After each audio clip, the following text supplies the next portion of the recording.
Alors, bonjour. Dans cette vidéo, on vous montre comment il faut déterminer le noyau et l'image d'une transformation linéaire. Donc ici, la transformation est définie de l'ensemble des polynômes de degré inférieur ou égaux à 2 à valeur dans l'ensemble des matrices carrées d'ordre 2.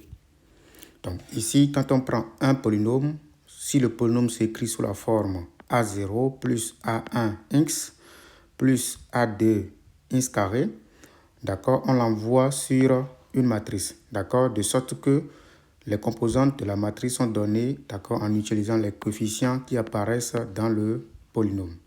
Première question, on nous dit de justifier que T est une transformation linéaire. Donc, on va simplement faire un petit rappel. Un rappel, lorsque vous avez T, une application définie de V à valeur dans W, d'accord, pour montrer que, entre deux espaces vectoriels bien entendu, pour montrer que T est linéaire, vous pouvez simplement faire les deux choses suivantes. Premièrement, vous montrez que T de U plus V est égal à TU plus TV. Et ceci pour tout U, V dans grand V. C'est-à-dire, vous prenez deux vecteurs quelconques, d'accord? Il ne faut pas les particulariser, il ne faut pas leur donner des valeurs précises. Vous devez les prendre de façon globale dans V, d'accord?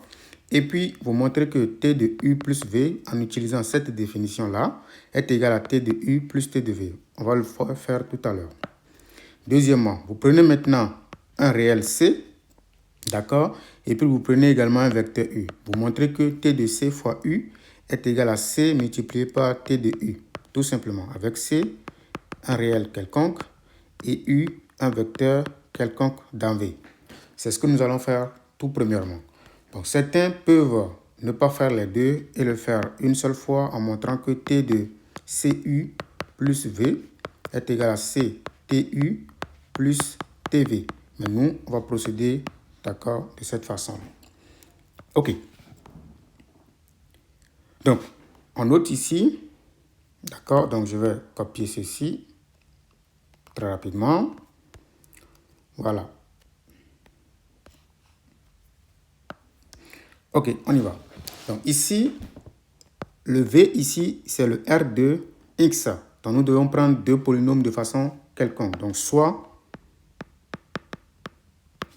Px, Qx, élément de R de X. Donc voilà les deux vecteurs en fait que nous venons de prendre, U et V.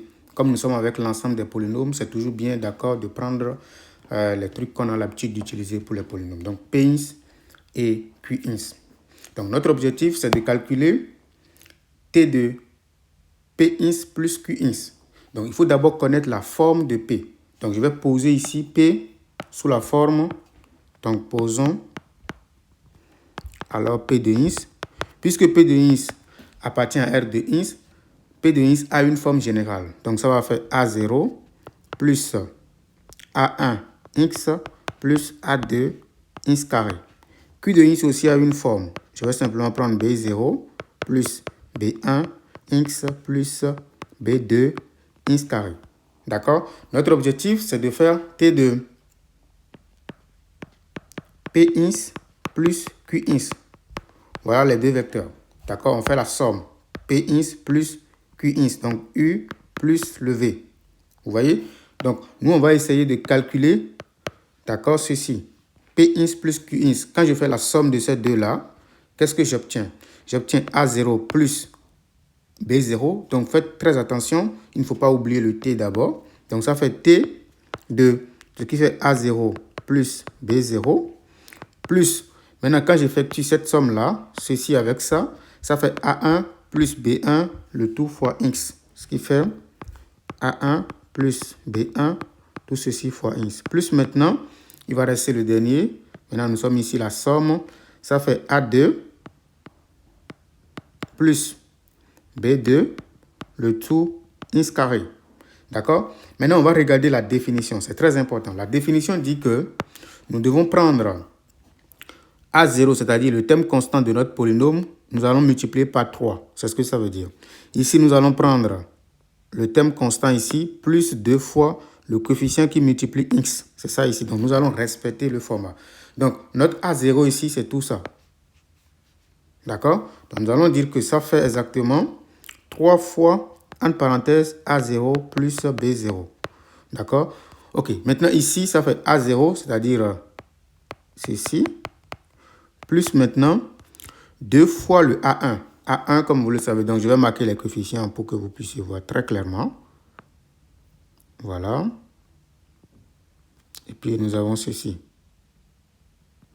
Donc, il faut faire maintenant 2 fois le coefficient qui multiplie x. Ça fait A1 plus B1. Maintenant, la composante ici, maintenant, je regarde. Ça fait A0 toujours, c'est-à-dire la première, le terme constant. Ça fait A0 plus B0. Tout ceci moins A1. Donc, moins A1, c'est quoi? C'est A1 plus B1. Maintenant, le dernier, ça va être A0 tout simplement, c'est-à-dire cette composante-là. Ce qui fait A0 plus B0. Mais puisque je veux montrer que c'est égal à TP de ins plus TQ de ins, je vais mettre de côté tout ce qui concerne le polynôme P. D'accord? Pour le polynôme P, j'ai utilisé les coefficients A0, A1, B1 et A2. Pour le polynôme Q, j'ai utilisé B0, B1, B2. D'accord? Donc, je vais mettre de côté tout ce qui concerne, d'accord, le polynôme P. Donc, ça fait alors 3 A0. C'est un développement que je fais. Plus 3 B0. De ce côté-là, j'obtiens quoi? A0 plus 2 A1. Maintenant, plus tout le reste, ça fait B0 plus 2 B1. Il faut bien regarder, j'ai juste développé ceci, puis j'ai essayé de mettre de côté les coefficients concernant le polynôme P. On fait la même chose ici. Ça fait A0 moins A1. Faites beaucoup attention, il y a un moins qui doit entrer ici. D'accord? Donc, faites très, très attention. Donc, plus B0 moins B1. Donc, on fait la même chose. Ici, maintenant, ça fait A0, d'accord, plus B0. Donc, comme c'est comment on appelle, il y a une somme ici. Je peux essayer de l'écrire sous forme de somme de deux matrices. D'accord? Donc, nous allons mettre de côté, d'accord, les coefficients, d'accord, en rouge. Ça fait A0 plus 2 A1, A0 moins A1, B0 moins B1. Et pardon, ici j'ai fait une petite gaffe. Tout ce qui est rouge d'abord, je le mets.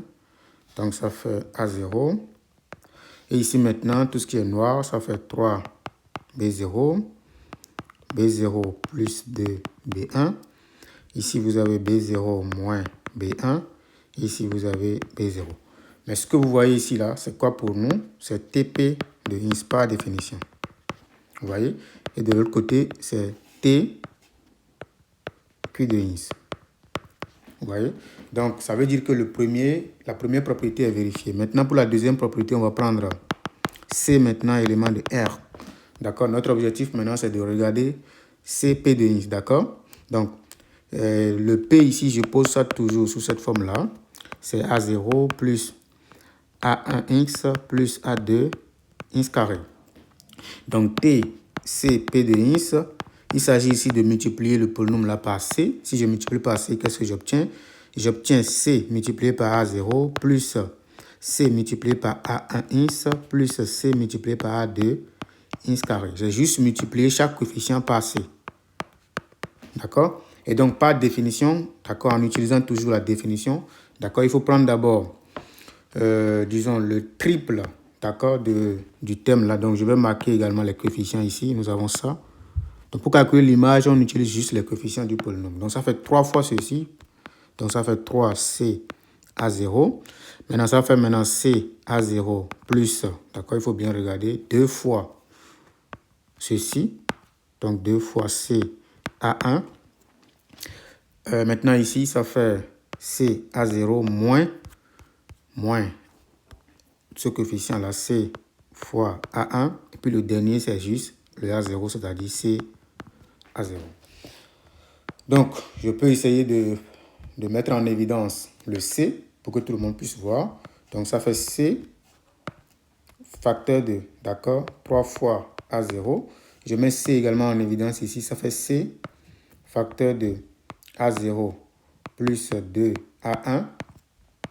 Je continue. C facteur de A0 moins A1. Et puis le dernier, nous avons le C fois A0. Donc, puisque nous avons C un peu partout, ça voudra dire simplement qu'on a utilisé C, d'accord, pour multiplier la matrice. D'accord, ça fait C fois 3 A0, A0 plus 2 A1, A0 moins A1, et puis A0. Mais ceci, par définition, c'est quoi? C'est exactement ça qui s'appelle TP de Hins.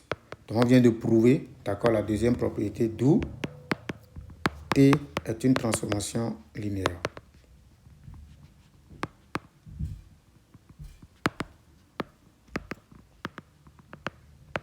Ok, maintenant on passe à la deuxième question. La deuxième question, on nous demande quoi? Donc ici, nous allons déterminer le noyau. Noyau de T d'abord, d'accord? Pour déterminer le noyau de T, ce n'est pas difficile. On va rappeler d'abord la définition du noyau. Donc si vous avez T qui est une transformation linéaire de V dans W, le noyau est noté cœur de T, d'accord, qui est juste égal à l'ensemble de tous les vecteurs de l'espace de départ tel que son image est égale à 0 de l'espace d'arrivée. D'accord? En d'autres termes, c'est l'ensemble de toutes les solutions de l'équation, d'accord? C'est-à-dire de toutes les solutions de cette équation. Donc, on veut connaître, d'accord, les solutions de l'équation T de U égale à 0. Donc, qu'est-ce que je vais dire ici dans notre cas? On va dire que cœur de T, c'est l'ensemble des polynômes, c'est-à-dire des polynômes, d'accord, qui sont bien entendu sous la forme A0 plus A1 x plus A2 x carré, tel que, d'accord, son image est égale à 0. Le 0 ici, c'est la matrice nulle, d'accord? Donc, c'est ça qui est ici que vous voyez là, le 0 de l'espace d'arrivée. D'accord? Donc, qu'est-ce qu'on fait? On commence par utiliser ceci. D'accord? On va poser TP de Hins égale à la matrice nulle. Ça fait 0, 0, 0, 0. Parce que ici, l'ensemble d'arrivée, c'est l'ensemble des matrices. Voilà ce qui est donné ici. Vous voyez? Donc, on continue. Donc, c'est quoi TP de Hins par définition? C'est 3 fois A0. Donc, je fais une copie. D'accord? Maintenant, A0 plus 2 fois A1. Ici, A0 moins A1. Et ici, tout simplement A0. Tout ceci égale à 0, 0, 0, 0. Donc, du coup, comme vous le savez très bien, ça voudra dire que 3 à 0 est égal à 0. C'est-à-dire que nous avons ceci qui donne ce 0, ceci aussi 0, ainsi de suite. Donc, chaque coefficient vaut 0. Ce qui donne A0 plus 2 fois A1 égale à 0. A0 moins A1 égale à 0. Et puis, A0 est égal à 0. Donc, nous obtenons alors A0 égale à 0 parce que à partir de ceci, on récupère simplement le A0 qui vaut 0. Mais si A0 donne 0, A1 aussi est égal à 0. D'accord? Et donc, nous avons A1 aussi qui vaut 0. Par conséquent, c'est quoi le polynôme que nous avons alors? Notre polynôme de départ, voilà, sa forme c'était quoi? A0 plus A1x plus A2 x carré. Mais in fine, on a constaté que le A0 est nul, le A1 aussi est nul. Il va rester simplement ceci. Donc, nous allons copier maintenant la forme finale. Donc, on part de la forme initiale pour obtenir, d'accord, à partir de la transformation, ce qui reste pour le P. Donc, finalement, on a constaté que c'est seulement A2 multiplié par x au carré. Vous voyez? Donc, le cœur maintenant de T devient maintenant l'ensemble des polynômes de la forme A2 fois x carré, sachant que A2 est un nombre réel, tout simplement. Vous voyez, donc ça, c'est la forme des polynômes qui sont dans le cœur. Normalement, on a terminé, mais on peut l'écrire en fonction de vecteurs. Le vecteur, c'est l'ensemble des combinaisons linéaires d'un certain nombre de vecteurs. Donc, on constate ici que notre ensemble, c'est l'ensemble des multiples, d'accord, de ce polynôme-là. Donc, ça veut dire que c'est égal au vecteur de ce polynôme, tout simplement. Vous voyez? Donc, ça, c'est le noyau. Maintenant, nous allons parler de l'image. D'accord? L'image, c'est quoi? Donc, image de T. Image de T, c'est quoi? C'est exactement l'ensemble de tous les vecteurs de l'espace d'arrivée, d'accord? Donc, je peux prendre B dans l'espace d'arrivée, tel que l'équation T de U égale à B, admet au moins une solution. Donc, il y a compatibilité, en fait, admet au moins une solution. D'accord? Donc, ça veut dire quoi concrètement? D'accord?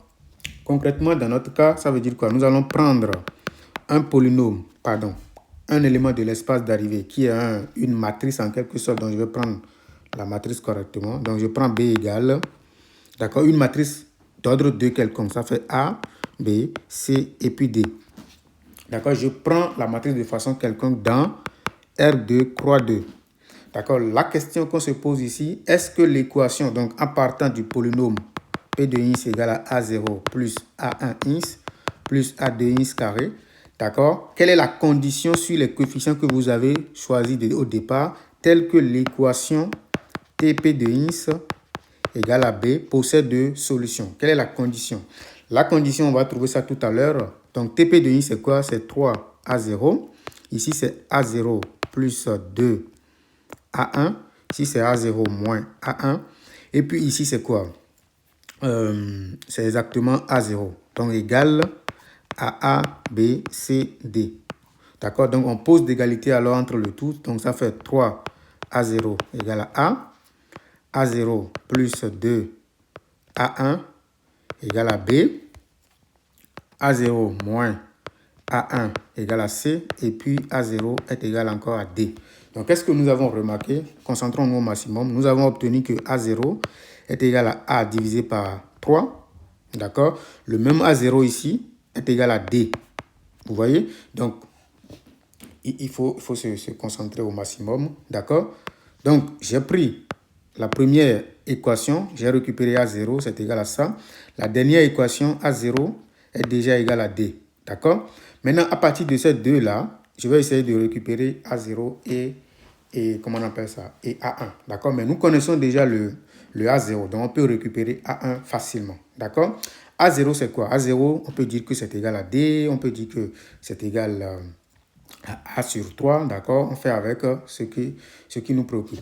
Donc, nous savons que A0, c'est égal à D. Donc, dans la deuxième équation, je remplace A0 là. Ça fait D plus 2 fois A1 égale alors à B.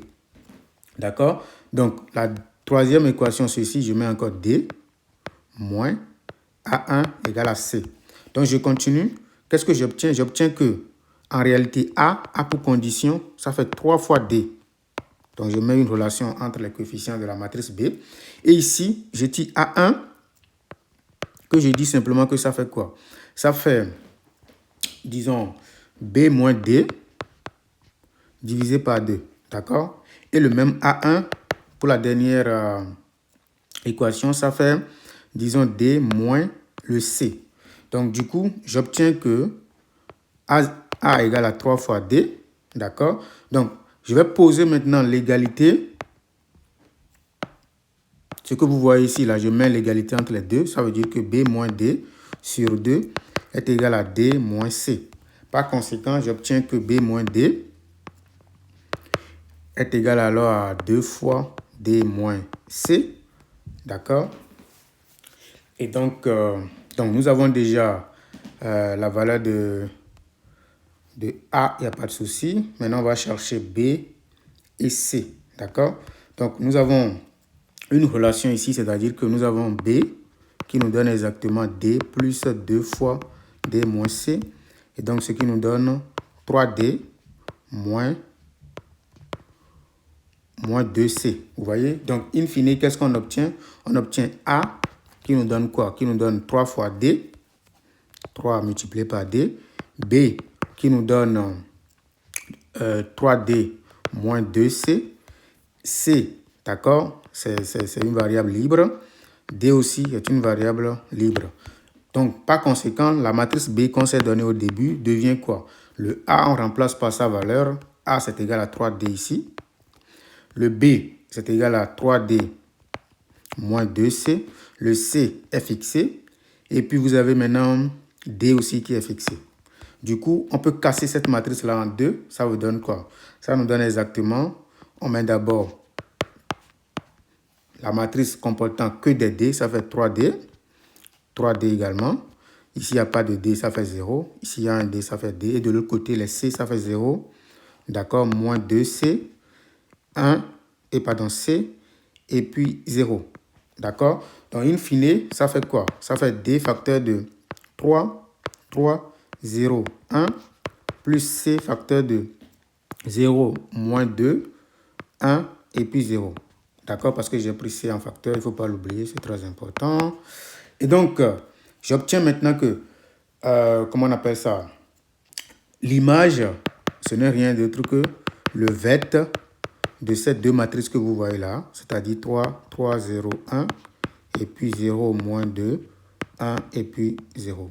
Ça, c'est exactement l'ensemble image. D'accord? Donc, n'hésitez pas à commenter, à nous dire en commentaire ce que vous pensez. Si vous avez des questions, posez-les très clairement. Nous allons vous répondre.